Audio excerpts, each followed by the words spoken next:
Hello YouTube, Pallab here, and today we're going to talk about the ZRAIN Smooth 3. Now I've been using this gimbal for over a month now, and I have to tell this is one of the best 3-axis smartphone gimbal or stabilizer in the market. Possibly the best actually, if you consider the latest premium gimbals. It's all metal, great stabilization, great algorithm. It has a very good app specifically for iOS. Now in this particular video, we're gonna concentrate mainly on how to use this gimbal outdoor. Now we're gonna describe various scenarios, starting with probably the most common ones, and we'll explain firsthand how to use this gimbal and make some beautiful stabilized or cinematic video in those scenarios. So let's get started. Now, scenario number one is possibly the most common one, where you would stand or sit in a place. You'd keep the gimbal on a tripod because it has a tripod mount on the bottom. So it's very easy to quickly attach a tripod like this, Manfrotto Pixie, and then make the gimbal stay at one place and point the gimbal at you or anything that you want to video, and without any shake that your smartphone will start recording the video. It's very easy and it will be absolutely still because the gimbal will be there to stabilize the camera.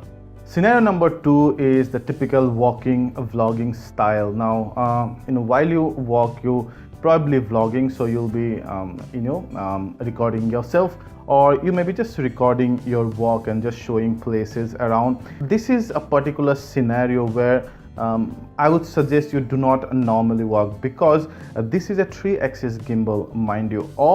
Any 3-axis gimbal cannot stabilize the up and down movement. So if you walk, if you jog too much, then your videos will come little up down like this. So the best way to make a very stabilized video on this one is to do what I call a ninja walk, a very slow walk, just like you walk on the wood, just like you walk on leaf where you do not want the leaf to make sound. Just watch how I'm walking out there. This is called ninja walk. So it might look funny, people might think what this guy is doing out there, but at the end of the day your video would be absolutely stabilized, and that's what counts, right?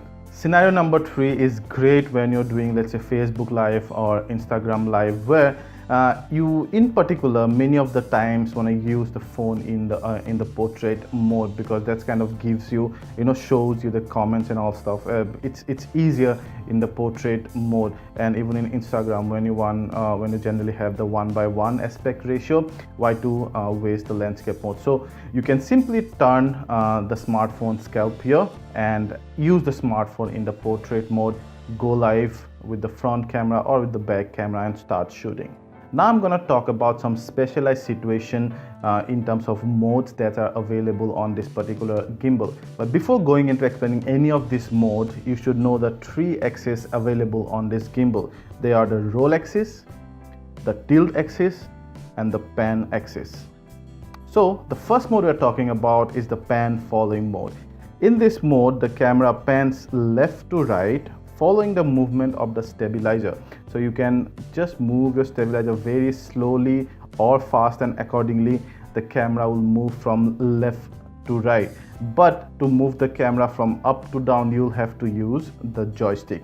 And this is very useful in case where, let's say, you're standing in the center of a park or somewhere, and you wanna very slowly pan the camera and show the park around, or you're taking a video of a subject and you want various angle of the subject. So in both these scenarios, the pan following mode is very useful. Now the single tap the mode button and you will get to the what they call a locking mode. This would very smoothly horizontally will pan and show you all the bands or all the car or all the phone or anything, any subject that you want to record. In this particular video, you can move the camera from left to right with the joystick, but you cannot use the joystick to move the camera up or down. Now moving the camera left to right in the same position while the gimbal is still, that is, it helps specifically when you're, let's say, following a fast moving subject that moves from A to B, or from your left to right or right to left. You can quickly move the camera following the subject. third mode is the following mode, and basically in this particular mode all your three axes, the roll, tilt and pan axes, are unlocked, and you can move the camera in any way you want with the movement of the stabilizer.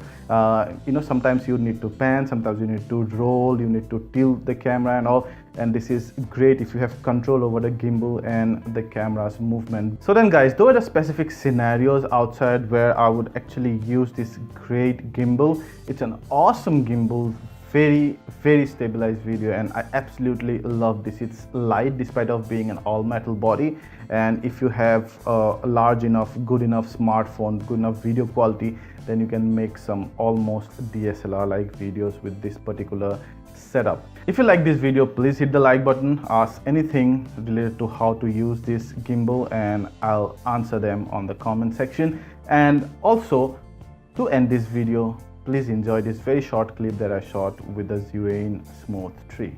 Ciao.